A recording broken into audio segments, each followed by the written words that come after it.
अस्सलाम वालेकुम प्यारे बच्चों, कैसे हैं आप सब। उम्मीद करती हूँ आप सब खैरियत से होंगे। प्यारे बच्चों, अब आप सब अपनी उर्दू जमात अव्वल की किताब खोलेंगे।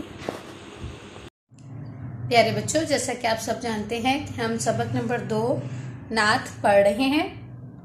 प्यारे बच्चों, नात उस नज़म को कहते हैं जिस नज़म में हज़रत मोहम्मद सल्लल्लाहु अलैहि वसल्लम की तारीफ बयान की जाए। प्यारे बच्चों, आप सब जानते हैं कि हम मश्क की सरगर्मी नंबर 1 था, सरगर्मी नंबर 7 हम हल कर चुके हैं। प्यारे बच्चों, आज हम सरगर्मी नंबर 8 और 9 हल करेंगे। चलिए आइए करते हैं। सरगर्मी नंबर 8, नात के मुताबिक मिलती जुलती आवाजों वाले अल्फाज लिखें। प्यारे बच्चों, इस सरगर्मी में हमें दिए गए अल्फाज के मिलती जुलती आवाजों वाले अल्फाज इनके सामने लिखने हैं। चलिए आइए प्यारे बच्चों, सरगर्मी नंबर 8 हल करते हैं। पहला मिसाल के तौर पर हमारे लिए हल किया गया है, जैसे कि जानो मानो। प्यारे बच्चों, आप देख सकते हैं कि दोनों अल्फाज हम आवाज हैं, इनकी आवाजें एक दूसरे से मिलती जुलती हैं। अगला लफ्ज है सवेरा। चलिए आइए बच्चों, सबक की पढ़ाई में देखते हैं कि कौन सा लफ्ज सवेरा से मिलता जुलता है।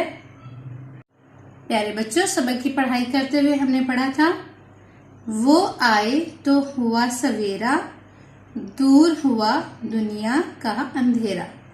प्यारे बच्चों, आप सब देख सकते हैं कि सवेरा की आवाज अंधेरा से मिलती जुलती है, इसलिए खाने में आप अंधेरा लिखेंगे। प्यारे बच्चों, अंधेरा आप ऐसे लिखेंगे। अगला लफ्ज है हमारे।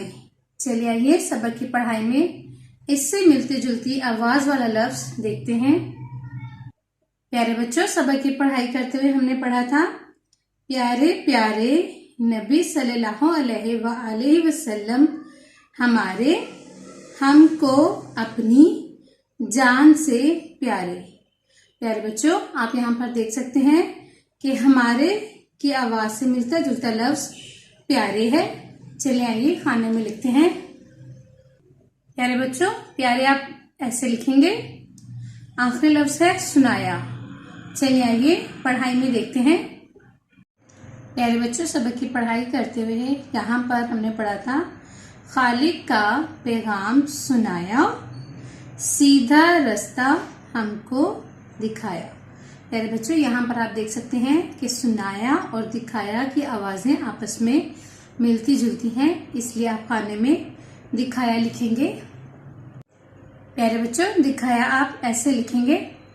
जैसा कि आप देख सकते हैं कि सरगर्मी नंबर 8 हम हल कर चुके हैं। चलिए आए एक बार मेरे साथ पढ़ें। जानो मानो, सवेरा अंधेरा, हमारे प्यारे सुनाया दिखाया। चलिए आए प्यारे बच्चों, सरगर्मी नंबर 9 हल करते हैं। सरगर्मी नंबर 9, लफ्जों की जोड़ियों को दुरुस्त तलफ़्फ़ुज़ से पढ़ें, ये भी बताएं कि इनमें क्या फर्क है। प्यारे बच्चों, मदरजा चल हमें कुछ लफ्जों की जोड़ियां दी गई हैं, हमें इन्हें दुरुस्त तलफ़्फ़ुज़ के साथ पढ़ना है और बताना है कि इनमें क्या फर्क है। चलिए आइए पढ़ते हैं। प्यारे बच्चों, जैसे कि आप देख सकते हैं, पहला लफ्ज है इधर। प्यारे बच्चों, इधर हम करीब की चीजों की निशानदेही करने के लिए पढ़ते हैं। अगला लफ्ज है उधर। प्यारे बच्चों, उधर हम दूर की चीजों की निशानदेही करने के लिए पढ़ते हैं। अगला लफ्ज है हवा। प्यारे बच्चों, दिन में और रात में जो हवाएं चलती हैं उन्हें हम हवा कहते हैं। अगला लफ्ज है हुआ। प्यारे बच्चों, जब कोई काम हम सरअंजाम देते हैं तो उसके लिए हम इस्तेमाल करते हैं हुआ। अगला लफ्ज है दम। प्यारे बच्चों, दम सांस को कहते हैं। अगला लफ्ज है दुम। क्या आप जानते हैं कि दुम किसे कहते हैं? जी हाँ प्यारे बच्चों, दुम जानवरों की होती है। अगला लफ्ज है कसम। प्यारे बच्चों, कसम उस लफ्ज को कहते हैं जो हम किसी चीज की गवाही देने के लिए खाते हैं, जैसे कि ज्यादातर लोग अपनी बात को सच साबित करने के लिए अल्लाह ताला की कसम खाते हैं। प्यारे बच्चों, वैसे हमें गुरेज करना चाहिए कि हम अल्लाह की कसम ना खाएं। अगला लफ्ज है किस्म। प्यारे बच्चों, जब एक चीज की मुख्तलिफ इकसाम होती है तो उसको किस्म कहते हैं। जैसे कि आप लोगों ने देखा है माल्टा, माल्टा की इकसाम में मौसमी भी आता है, इसलिए मौसमी माल्टे की किस्म है। अगला लफ्ज है पर। प्यारे बच्चों, जब कोई चीज किसी चीज के ऊपर होती है तो हम उसके लिए पर का लफ्ज इस्तेमाल करते हैं। मिसाल के तौर पर अगर किताब मेज के ऊपर होगी तो हम बोलेंगे किताब मेज पर है। आखिरी लफ्ज है पुर। प्यारे बच्चों, पुर का मतलब है किसी चीज को मुकम्मल करना।